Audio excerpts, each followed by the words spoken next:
Ladies and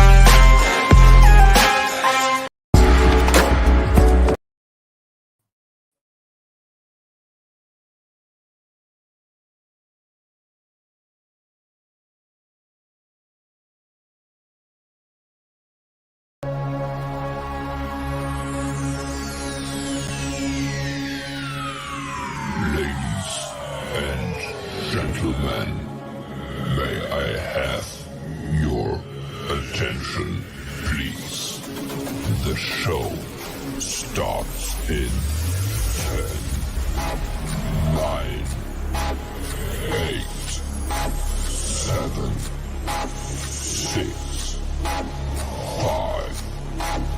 4, 3, 2, 1.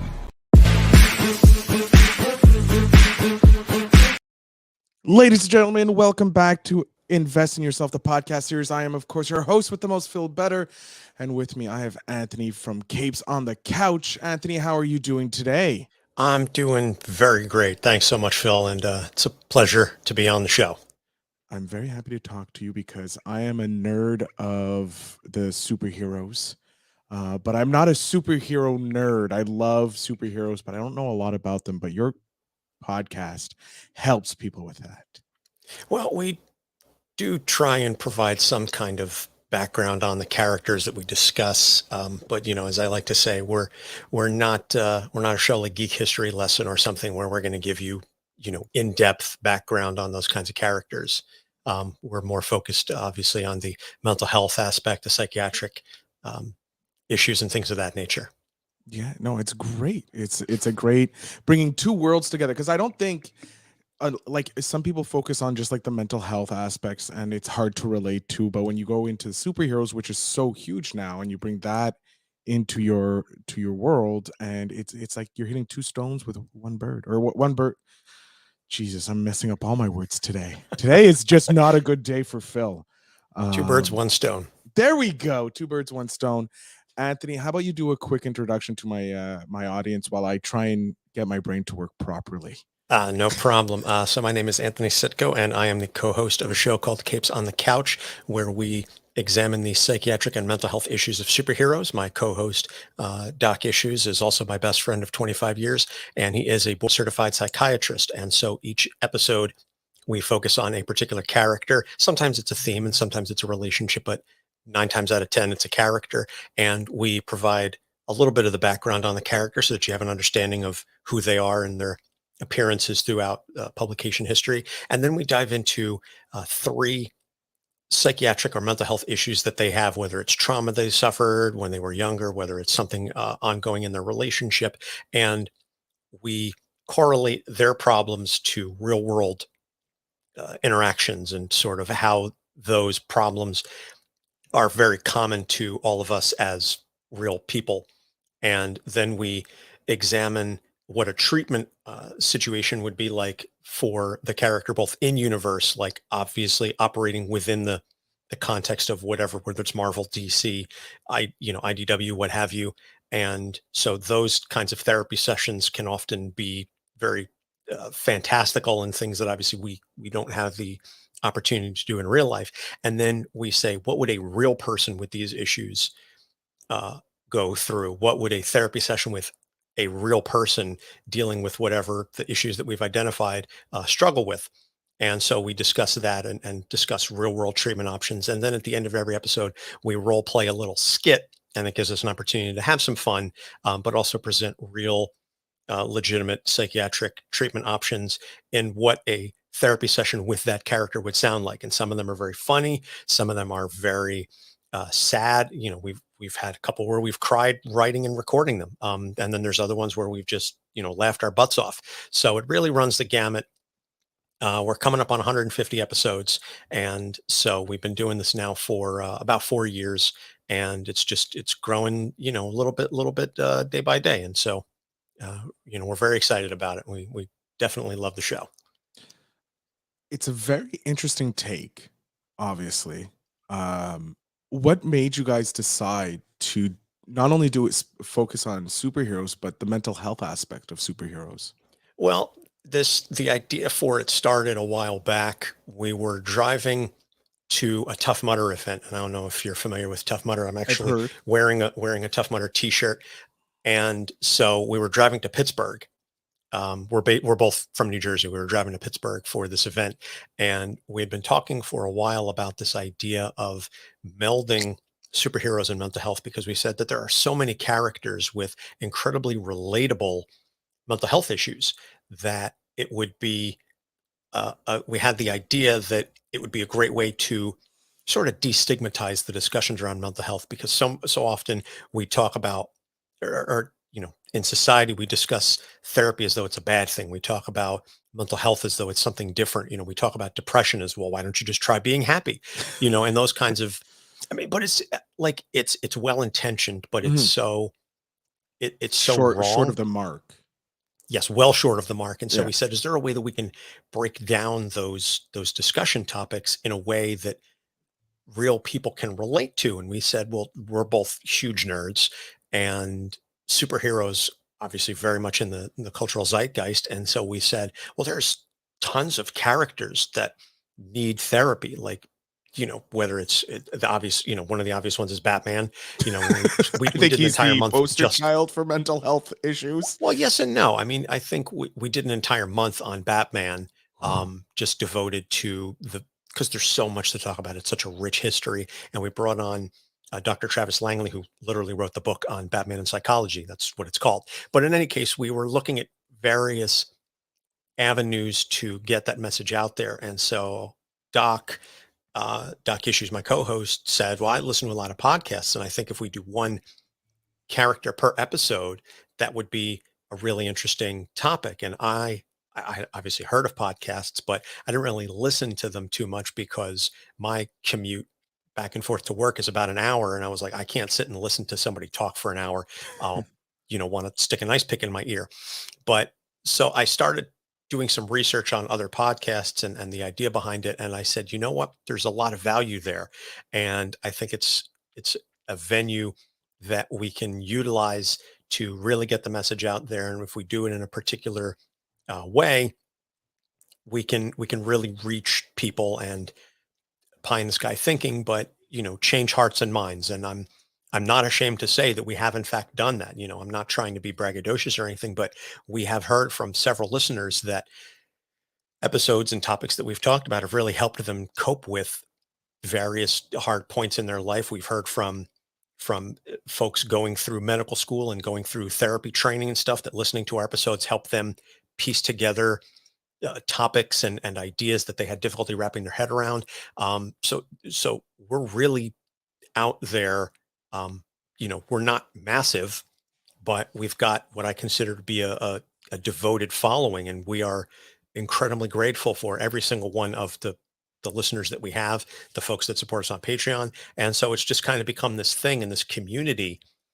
We have a Discord, and we have a Facebook fan group. And so we have a mental health safe space in the Discord, a channel for folks to come and just talk about whatever it is that's bothering them. And it's no judgment, and we're very collaborative in that sense. And the community has really taken to that notion. And so it just reinforces the value to what we're bringing. And it just makes me proud of the work that we're doing week in and week out. And to be able to say, hey, we're obviously onto something here. So that's kind of, where where I get a lot of pride and joy about that. You should. It's just amazing building that community, building that safe place, and say, hey, like, because we kids look up to the superheroes, right? I remember when I was younger looking up to, like, I'm more of a Marvel, more closer to the X-Men, love Wolverine. Given he's a Canadian, I know he has a lot of mental health issues. Have you Mhm. done an episode on Wolverine yet? We did an Oh, I have to episode on Logan a while back. It was one of the older ones, but we've covered Logan, and we also covered Laura Kinney. We've done a lot of X-Men. Um, there's a running joke about Scott is a dick on the Mhm. show. So we definitely talk about that. Yeah, and we just did Havoc a couple weeks ago. So Yeah, I mean, we cover Marvel, DC. Where we just last night recorded one of the characters from the Umbrella Academy. Ooh, We do indie comics. We talk to creators, and that to me is also another fun thing is getting to talk to the writers and get inside their minds as to how they present the topics that they write about and the way that they put their characters through the ringers and some of the issues that they portray realistically and maybe with a little bit of artistic license for some of their characters. But it's led to some really interesting conversations. I never would have been able to interview Chris Claremont had I not done this podcast. So, that was like a high watermark for me. that's yeah. I'm looking at your list of episodes, and one of the last ones was I like how you go creators on the couch. I like that saying when it's a creator of the comic or something like that. That's nice. And you have Pocus Hocus 2. Yeah, Uh, Pocus Hocus. We just, we interviewed Alan and Will. It's an indie comic, but that's, because it's not just about the big two. There's lots of great stories, and mhm. that's not a superhero book. That's very much just, it's an offbeat indie book. Issue 3 just finished their Kickstarter goal, and so that one's going to be coming out. Hopefully in the next couple, like 2 to 3 months, whatever.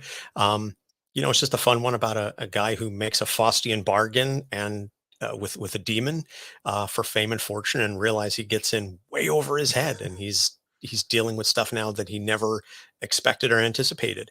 Um, so that one provides a lot of fun opportunities, and like I said, then we do like thematic episodes where it's okay, what's an idea, or a trope that we see a lot. One of the ones that we're going to be doing coming up is the idea of holding out for a hero, and we're not talking about the song, but the notion that people in the comics realm tend to say, well, why do we have to bother dealing with any of this? Superman's going to come in and save the day, or, Batman's going to come in and stop the criminals. And the idea of spreading to the real world, and the notion of if you're seeing somebody getting attacked on the street, so many folks, their first instinct is not to call 911, but it's to pull out their phone so they can start recording.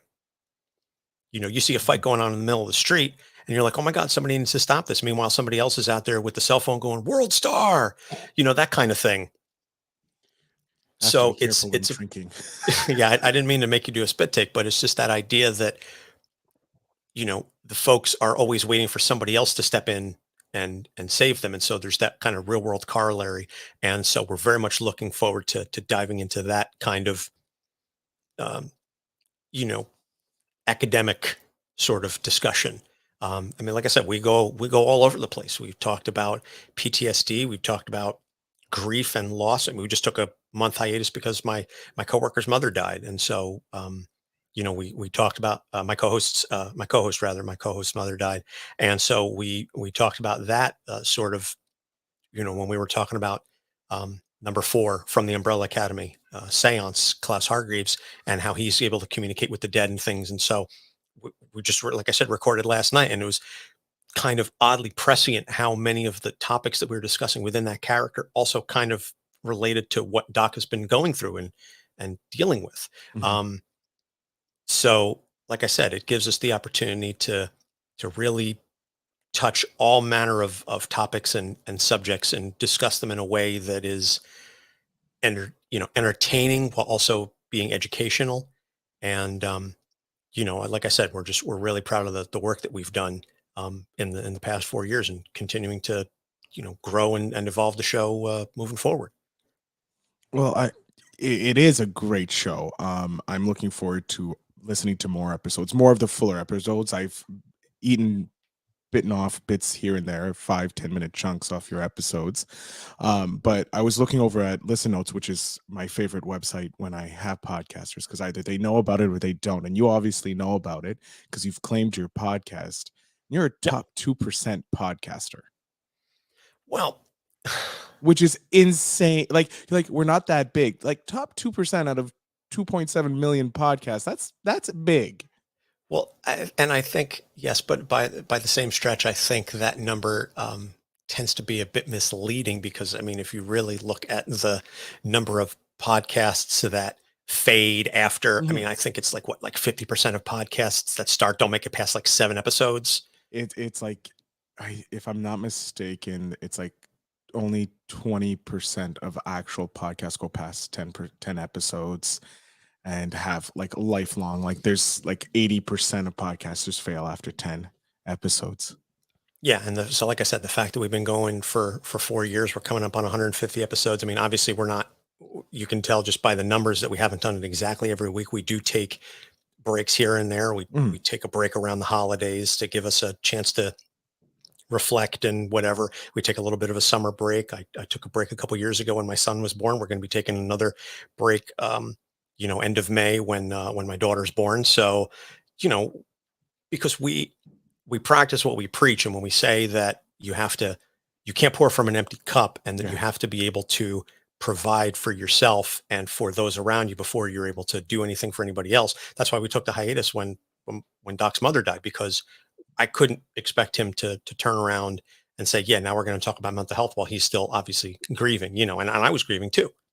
So that was, we don't just talk the talk, we walk the walk. And I think that's one of the things that our listeners and our fans appreciate, is that we are genuine about this stuff. And I think that passion and that sincerity comes through when we talk about the characters, when we talk about the issues. It's not just, oh, we're blowing smoke, but we're just trying to sound cool or be woke or whatever, derogatory terminology you want to use. It's we are doing what we do for a reason, and we're living proof of that. And I've gone through therapy, and I talk about my breakthroughs on the show, and Doc says he gets catharsis from talking about certain characters and certain topics on the show. So, and it comes through, like I said, and I hope that genuineness. We may not be the world's biggest podcast, but the folks that listen to us and love us, they are diehards, and I would rather have 10 fanatical folks that love us and follow us than like 10,000 folks that are like, yeah, they're cool, I guess I'll check them out every once in a while. No, I have to agree with you. 10 fanatic fans are better than a 10,000 bluff fans. Um, your interactions with your fans, where do you like, how did you start growing the show? Like, So the was there show, social media that you specifically use, or was it just, oh my God, it's just started working because people heard about you from word of mouth? I mean, the growth in the beginning was very slow going, because we're a two-man show. Mhm. But, and I say this with all the deepest love and respect for my co-host, 90% of the work on the show is me. And Doc will fully admit that. And we talk about that on the show, because of his schedule and because of his workload, he's only really able to contribute to some of the writing of the show, and then the actual recording, the editing, the promotion, the uploading to the website. Literally everything else is me. And so it's exhausting. And so when we were starting, it was a situation where I was like, I didn't know what I was doing. Like if I were to start a show now, and I do actually have another show that I'm working on completely unrelated to Capes on the Couch. But it was like, oh man, I would do things so much differently starting now versus, if I knew then what I know now, kind of deal. Mhm. But so it just started, building slowly but surely and through word of mouth. And I mean, we were promoting on Twitter, and I would go into subreddits and say, hey, we've got a new episode out about this character. If it was a mutant character, I go into the X-Men subreddit, what have you.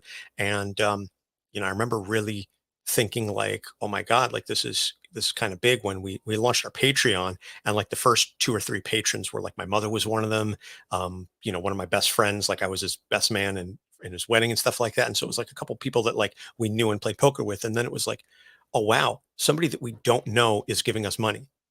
Like that to me was, I will never forget. I was sitting in my old townhouse, with my then fiance. And I was like, somebody is giving us $5 a month for the show. That like, I don't know who they are. Like, oh my God. And then when it reached the point where our present level patrons is the $10 a month, because that's like the highest tier, because I don't believe that, what else can we take from you? I don't I don't know what else more we I can don't want ask to. in I don't terms want of, to take more from you. You giving me $10 is enough, or like a yeah, like dollar is $10 is amazing. like, oh my God, that's crazy. But and it was, like I said, somebody that I didn't know gave us $10 a month to to listen to the podcast and to be able to pick and choose episodes and topics and characters and things that we would discuss. Um, that was like a mind blowing moment. And then it was like, oh my God. And then when we reached the point where we had filled all of those slots, and the fact that the show is profitable in the sense that we were able to, we make in Patreon more than what our uh, subscription fees are for Libsyn and hosting and things of that nature. Like, we're not losing money on this thing. Like, holy smoke. That was kind of a big deal. And then so it's just like over the past 4 years, there've been so many moments where I'm like, I have to pinch myself and I'm like, is this happening? Like I said, like talking to Chris friggin' Claremont, like the guy is a legend. And he took 15 minutes out of his day at New York Comic Con to answer my questions. He was a little snippy about it, especially when I started asking him about Cyclops, because he has a very particular idea of who Scott is and what Scott should be in his mind, and that's not how they've written Scott since he stopped writing them. So he got it was a combative discussion, I'll say that, but I mean, but getting to talk to like Gail Simone and Jeremy Whitley and Erica Schultz, who we've had on the show 4 times at this point. And that there's the fact that I get emails now from creators saying, hey, I've got a new book coming out. Can I come on your show and talk about it? It's like, oh my, like, what have we done? And, can I do this like full time? Like if I could quit my job tomorrow and not have to, go become homeless because I don't have any money to pay my bills. If I could do this full time, like I absolutely would. I would totally quit my job and just become a podcaster full time. Maybe that's the second show that I'm working on, but we'll get there. It's a possibility. It's a possibility. There are folks out there that do make a living off of it. I'm one of them. You are. Well, there you go. Yeah, I have currently there's 6 podcasts in production that I run, host, and all that. 2 of them are in pre-production. 4 of them are live right now, and then I am an executive producer of 19 other podcasts. Jeez. Yeah, I've got. It's like scary I said, as all. in pre-production. Yeah. Yeah, when you leave the safety of actual paychecks coming in, it's scary as all hell.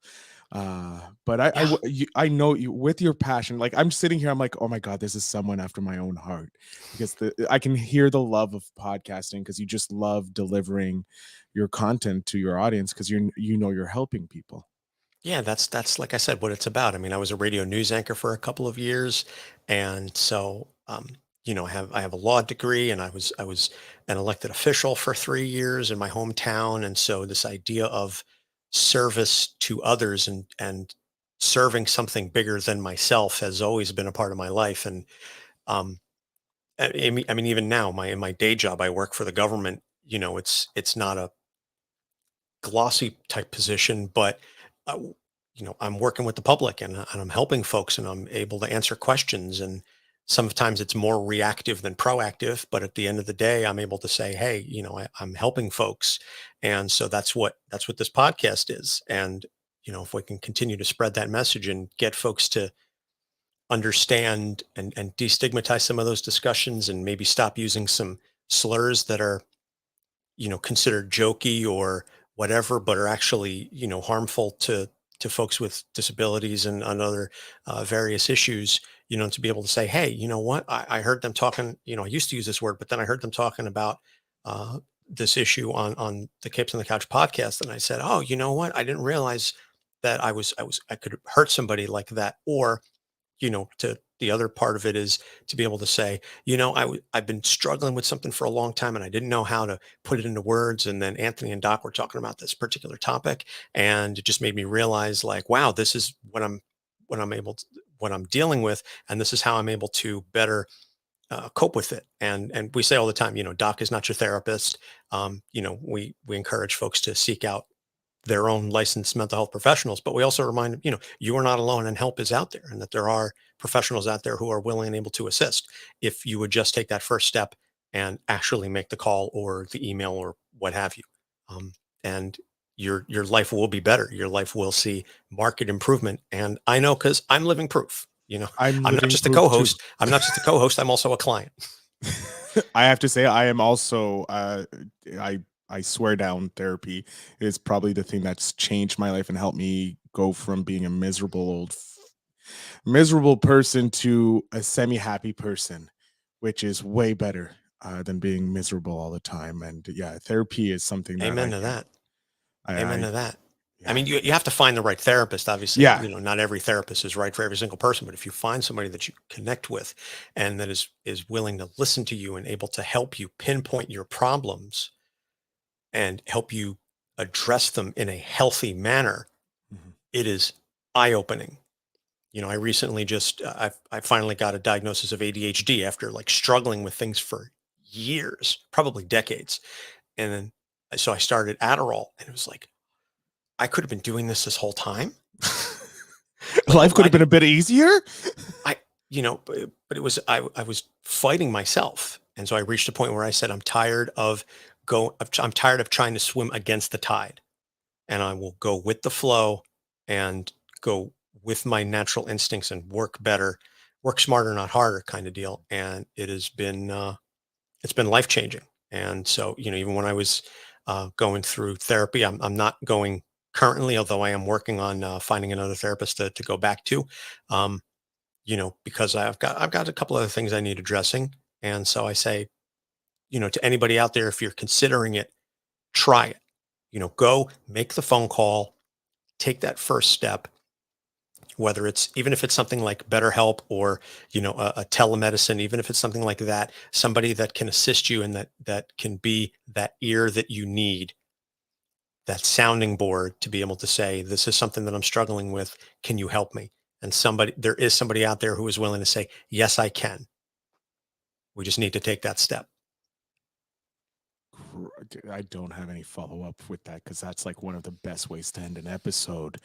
Anthony, we're coming to the end of the episode. I'm going to jump off screen here. I'm going to ask you, please let my audience know where they can follow you, how they can connect with your show and that, because your show is like, I'm already a fan and I haven't listened to a full episode yet. Just talking with you makes me like, yes, I'm going to love listening to your show.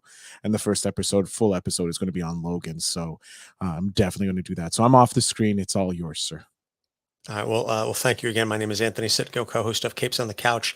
Our website, which has all of our episodes, is capesonthecouch.com. We are on Facebook, Instagram, and Twitter at Capes on the Couch. We have a Patreon, patreon.com/Capes on the Couch. You can also go to capesonthecouch.com/merch. And there's a link there to our TeePublic store if you like what you hear. And we have a couple of shirts and various merchandise available. We are on all podcatchers except for Spotify. For a number of reasons, we pulled our show off of Spotify. It wasn't just the Rogan thing; it was a couple of other things. But that was sort of the last straw. And as I said, we're principled, and so we said, listen, if this is the stand we have to take, then so be it. Otherwise, like I said, and you can email us at capesonthecouch@gmail.com if you have questions or comments. And otherwise, that's basically it. Just do a internet search for Capes on the Couch, and we're basically it.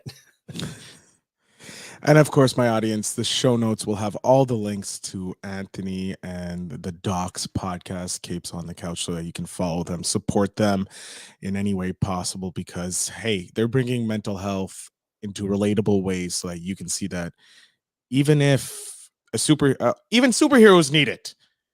Yes, And absolutely. so if superheroes need it, you need it. Everybody needs it every once in a while. It's okay to talk about it. I mean, And we talk about, because there have been some depictions of therapy in comic books where you go, "Ooh, that's not how that would go," and then there's others where you go, "Yeah, there's like one or two little things that they take minor artistic license with, but that is like spot on." I think frankly, the realist portrayal of a mental health struggle that I've ever seen in a comic book is Nadia Van Dyne in The Unstoppable Wasp.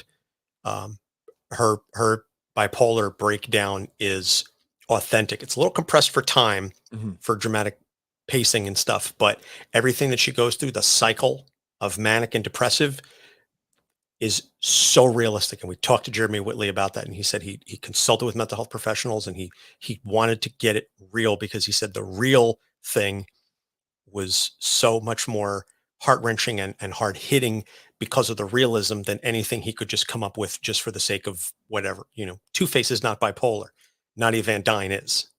Ooh, I like that, and that's going to be on the next on my list to listen to.